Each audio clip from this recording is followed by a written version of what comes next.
Now today we are discussing about the bacterial modulin. Bacterial modulins, a novel class of virulence factor which causes host tissue pathology by inducing cytokine synthesis.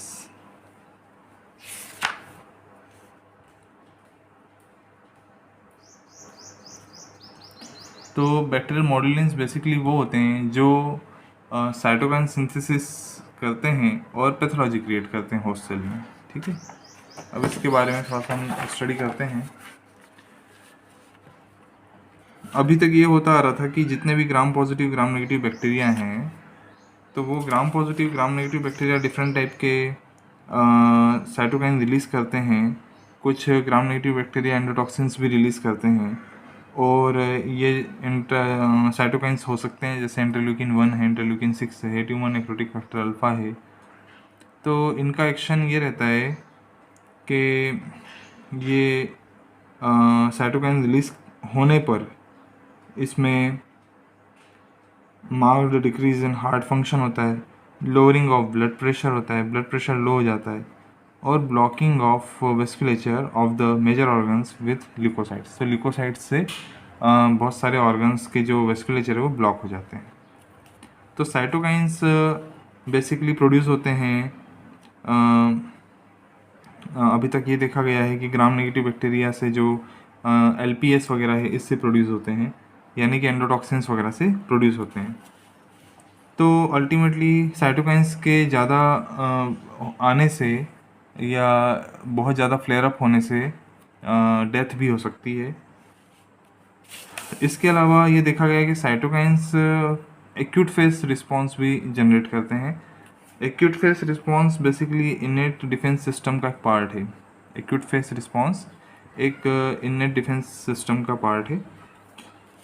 अब ये cytokine produce नहीं हो और endotoxin वगैरह जो है अगर body में रहें तब भी किसी भी टाइप का साइटोकाइन प्रोडक्शन से बॉडी को डैमेज नहीं हो, इसके लिए नॉकआउट माइस बनाए गए. तो बेसिकली नॉकआउट माइस क्या होते हैं? नॉकआउट माइस वो माइस होते हैं जिनमें पर्टिकुलर टाइप के जो जीन हैं जो इन साइटोकाइंस को कोड करते हैं और प्रोटीन बनाते हैं साइटोकाइन. तो उन जीन्स को उनको कटिंग कर दिया गया, सीधी सी बात है ना. तो उनको कट कर दिया, उनको हटा दिया गया. तो इस टाइप के जो रिकॉम्बिनेंट टेक्नोलॉजी से जो ग्रो किए गए माइस हैं उनको हम नॉकआउट माइस कहते हैं. तो नॉकआउट माइस में ये देखा गया कि उनमें फिर भी ये डेथ हो जाती है. मतलब ऐसा नहीं है कि साइटोकाइन नॉकआउट होने से किसी भी टाइप का रिस्पॉन्स होस्ट में नहीं आ रहा. इसके बाद भी ये देखा गया कि जो उनमें डेथ हो जाती है. ऐसा इसका रीज़न ये है कि उनमें जो नॉर्मली उनके खुद के जो कॉमन सेल बैक्टीरिया हैं उसके अगेंस्ट भी वो इन्फ्लेमेशन प्रोड्यूस नहीं कर पाते.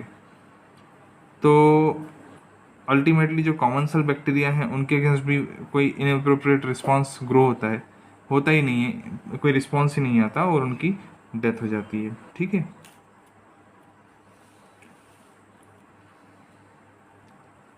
तो एंडोटॉक्सिन और LPS मेनली साइटोकाइन प्रोडक्शन के लिए रिस्पॉन्सिबल हैं, ऐसा इसमें बताया गया है.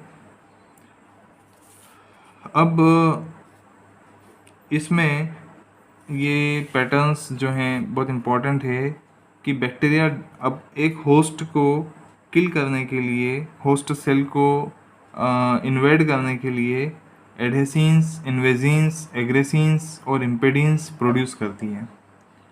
ठीक है, तो ये समझना इम्पॉर्टेंट है कि the bacteria produces wide variety of the factors which promote their ability to invade the host, है ना, spread in the host and survive. सबसे पहले कभी भी किसी होस्ट में कोई बैक्टीरिया आएगा तो बैक्टीरिया को सबसे पहले उसको एडेशन करना पड़ेगा. यहाँ एडेशन होगा सबसे पहले.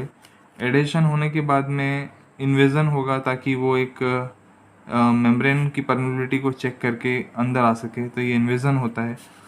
इन्वेजन करने के बाद में इसको यहाँ पर कुछ विरुलेंट फैक्टर प्रोड्यूस करना पड़ेंगे ताकि वो एग्रेसिव हो सके और एग्रेसिव होकर के अपना वर्क कर सके और अदर सेल्स को भी इन्फेक्ट कर सके.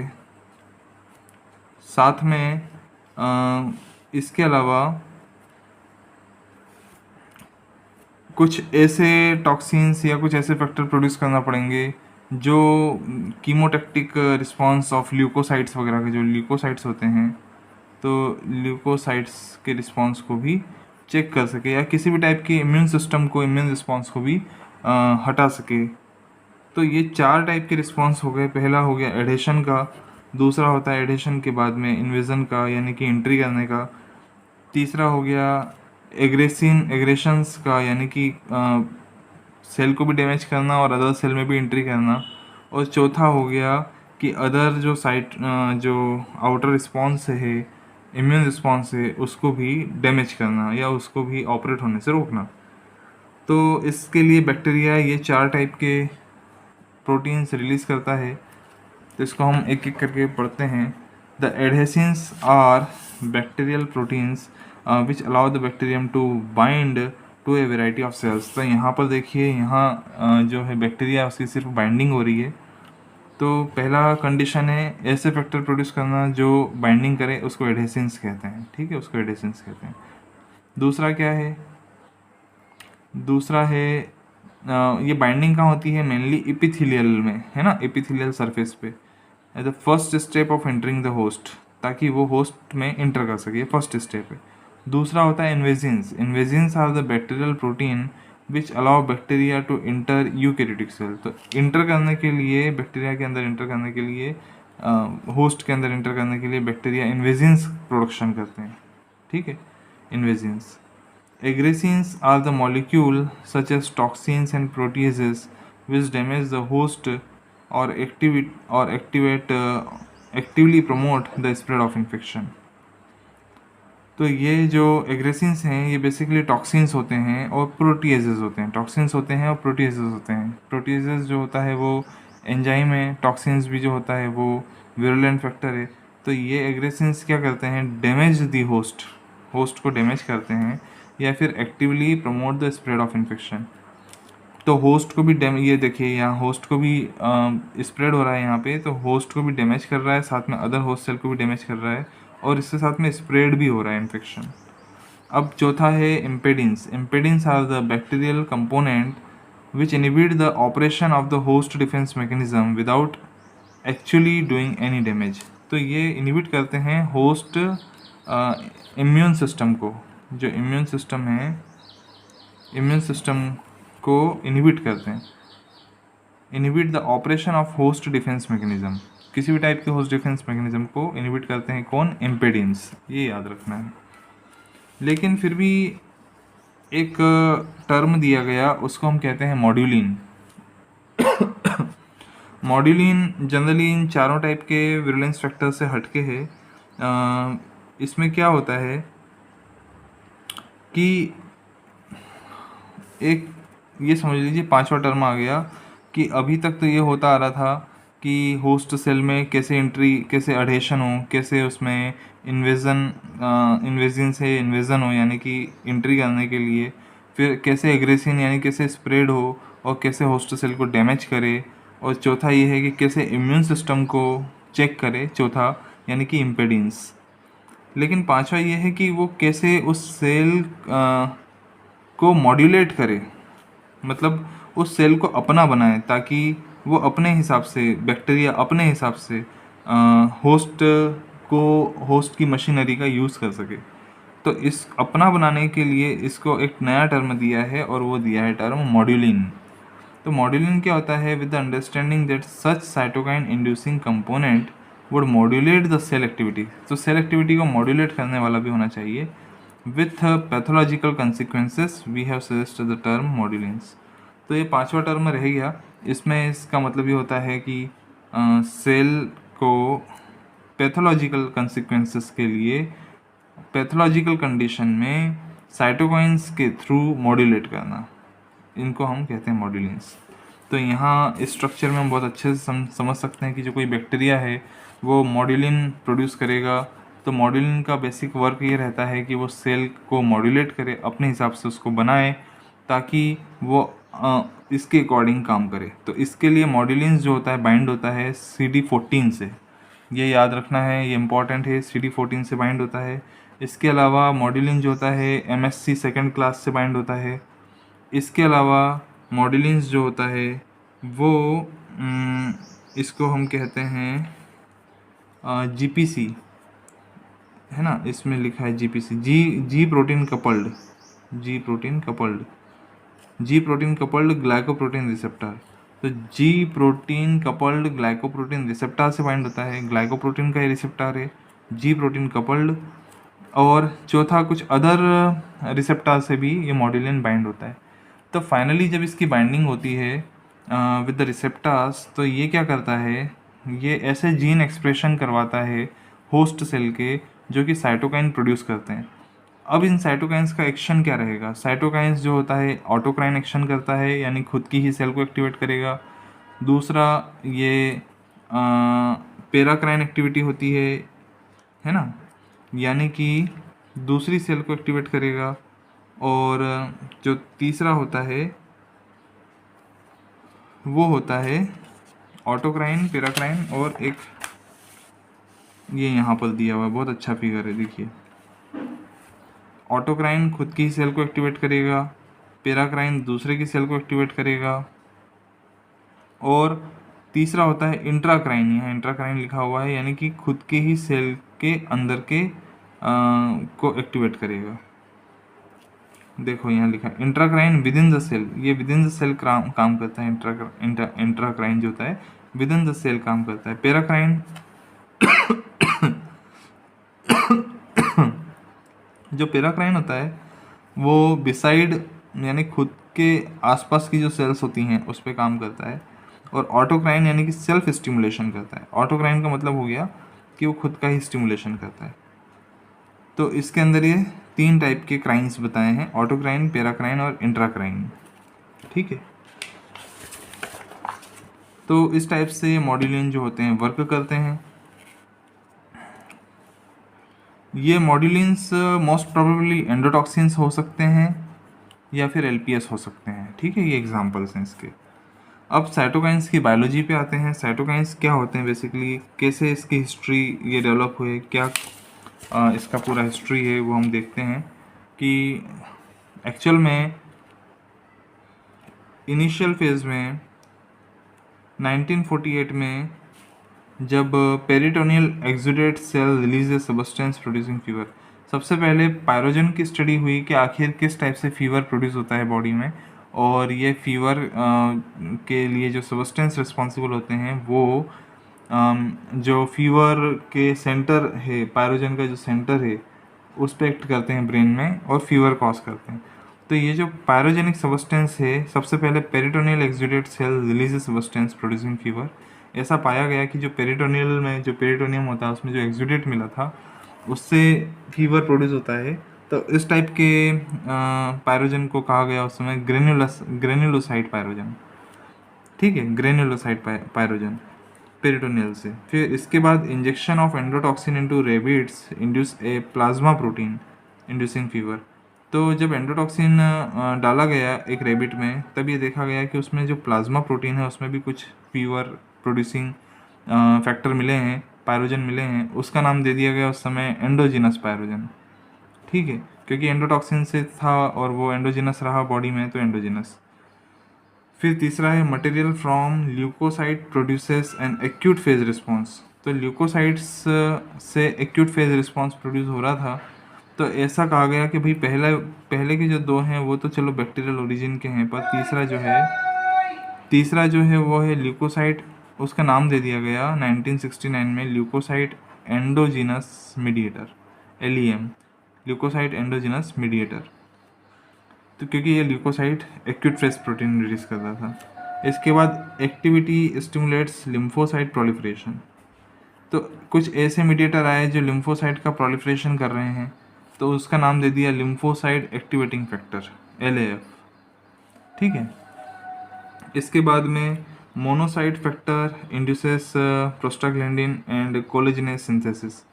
तो ऐसे मोनोसाइट फैक्टर हैं जो प्रोस्टाग्लैंडिन रिलीज कर रहे हैं, तो ऐसे को नाम दे दिया mononuclear cell factor. Mononuclear cell factor. फिर इसके बाद में फैक्टर्स स्टिमुलेट कार्टिलेज ब्रेकडाउन। तो जो कार्टिलेज का ब्रेकडाउन करते हैं उसको हम कैटाबोलिन्स कहते हैं, कैटाबोलिन्स। तो फाइनली क्या हुआ, इतने सारे नाम देने पर बाद में समझ में आया कि ये सारे फैक्टर तो बेसिकली एक ही हैं, जो कि पायरोजेनिक एक्टिविटी रखते हैं और सेप्टिक शॉक करते हैं। तो इसको फाइनली एक इंटरनेशनल लिम्फोकाइन वर्कशॉप हुई, इंटरनेशनल लिम्फोकाइन वर्कशॉप हुई, तो वहाँ पर इसका नाम दिया गया 1979 में इंटरल्यूकिन। तो इंटरल्यूकिन 1 नाम दिया, ठीक है। तो इंटरल्यूकिन 1 बेसिकली क्या है, इन 1979 was named interleukin 1 and became the prototype molecule for family of proteins now given the general title cytokines. और उसी को हम अब जो है साइटोकाइन कहते हैं, ठीक है। एक जनरल टर्म दे दिया कि भाई ये साइटोकाइन है जो कि इंटरल्यूकिन 1 है, तो ये पायरोजेनिक एक्टिविटी रखता है, ठीक है। इस टाइप से नाम दे दिया। अब साइटोकाइंस क्या होते हैं, उसकी वर्किंग डेफिनेशन क्या है, तो इसमें एक एग्जांपल दिया है कि जिस टाइप से एंडोक्राइन हार्मोन्स जो होते हैं वो जैसे पिट्यूटरी ग्लैंड से रिलीज़ हुए, तो pituitary gland for example pituitary gland से रिलीज़ हुए, तो पिट्यूटरी ग्लैंड से रिलीज़ होकर के वो ब्लड स्ट्रीम में गए, ब्लड स्ट्रीम में जा कर के वो वेस्कुलर सिस्टम में गए, और वेस्कुलर सिस्टम में जा कर के ब्लड स्ट्रीम में जा कर के वो फाइनली गए टारगेट टिश्यू पर। तो target tissue for example thyroid है, तो थायराइड से थायरोक्सिन हार्मोन निकलता है ना। तो ये लॉन्ग एक्टिंग होते हैं, सॉरी लॉन्ग डिस्टेंस ट्रेवल करते हैं एंडोक्राइंस, और लॉन्ग डिस्टेंस पर जाकर के एक्ट करते हैं।